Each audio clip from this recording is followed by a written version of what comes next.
começo do século XX, a economia russa era baseada na produção de trigo. Então, a Rússia teve a industrialização tardia apenas em 1984. Assim, formaram-se grupos de trabalhadores que organizaram projetos políticos baseados em ideias socialistas e revolucionárias, que de alguma forma melhorassem a qualidade de vida operária. Assim surgiu o Partido Operário Social Democrata Russo. Como o governo czarista russo não admitia qualquer forma de oposição ao seu governo, esse partido foi violentamente perseguido.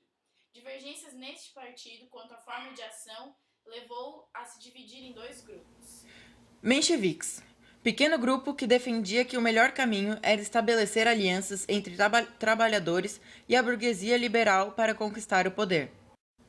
Bolcheviques, a maioria, defendia a conquista imediata do poder, mediante uma revolução. Defendia também um governo onde a classe operária dominasse. O principal líder era Lenin. Em 1904, devido à disputa por territórios na China, a Rússia entra em guerra com o Japão. Com exércitos despreparados, os russos foram derrotados em 1905, perdendo territórios. Essa derrota agravou a crise econômica no Império Russo e a insatisfação da população. A partir daí, houve diversas manifestações e protestos contra o governo. Esse conjunto de manifestações foi chamado de Revolta de 1905 e 2 episódios marcaram essa revolta. Um deles foi o Domingo Sangrento. Domingo Sangrento. Ante uma manifestação pacífica em frente ao Palácio Czar, a guarda czarista reagiu violentamente, resultando em centenas de manifestantes mortos. Essa ação da guarda revoltou toda a sociedade russa. A Revolução Branca aconteceu em fevereiro e tinha ideias capitalistas. O governo foi controlado pelos brancos, nome dado aos não-bolcheviques. Explicação: o czar foi deposto e um governo provisório foi formado por políticos liberais. Nesse governo podemos destacar as seguintes medidas adotadas: redução da jornada de trabalho para 8 horas diárias, anistia aos exilados, garantia do direito de expressão. O governo provisório, porém, não resolveu as crises enfrentadas pelo país e não retirou os soldados da Primeira Guerra Mundial. Beneficiado pela anistia, Lenin, líder revolucionário antes exilado, regressou à Rússia e passou a liderar a oposição, bolcheviques, ao governo provisório. A Revolução Vermelha aconteceu em outubro e tinha ideias socialistas. Com o apoio das forças armadas, os bolcheviques tomaram o poder. Nesse governo, podemos destacar as seguintes medidas adotadas: pedido de paz imediata, que é a retirada da Rússia da guerra, confisco de propriedade privada, divisão das terras por igual, e estatização da economia, nacionalização de empresas, como bancos e fábricas. Guerra Civil. Após conflitos violentos em uma guerra civil, o governo bolchevique manteve-se no poder. Em 1918, o partido antes denominado como bolchevique passa a se chamar Partido Comunista e se consolidam no poder. Após a instauração definitiva do socialismo na Rússia, os países capitalistas se afastaram do país para que o crescimento do socialismo fosse impedido. Adoção do NEP, nova política econômica.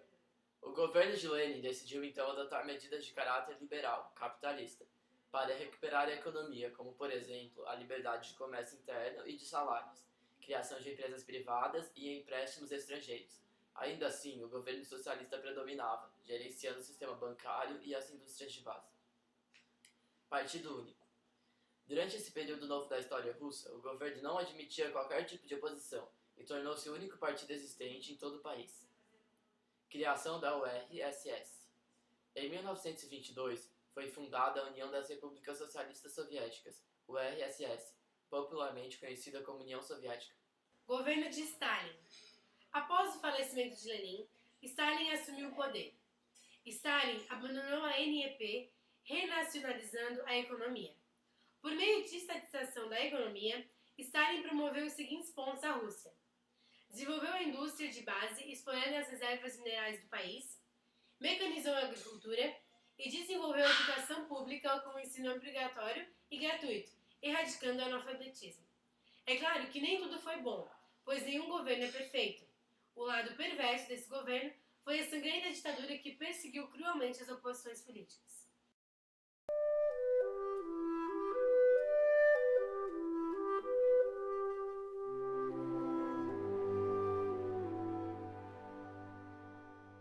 Lucas. Meu Deus. No começo do século XX, quando...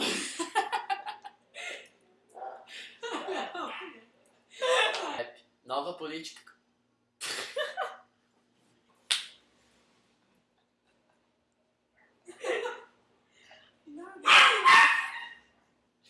Tá. Em 1900... Não, peraí, de novo. O gerente.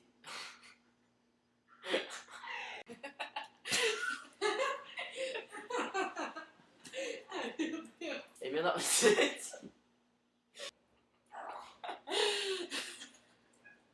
Não, droga.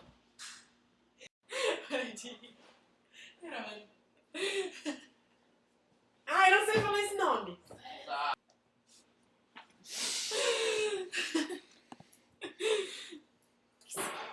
Eu não consigo, gente. No começo do século... Ai, não dá. Desisto de gravar. Em 1922 foi fundada. Sai daqui!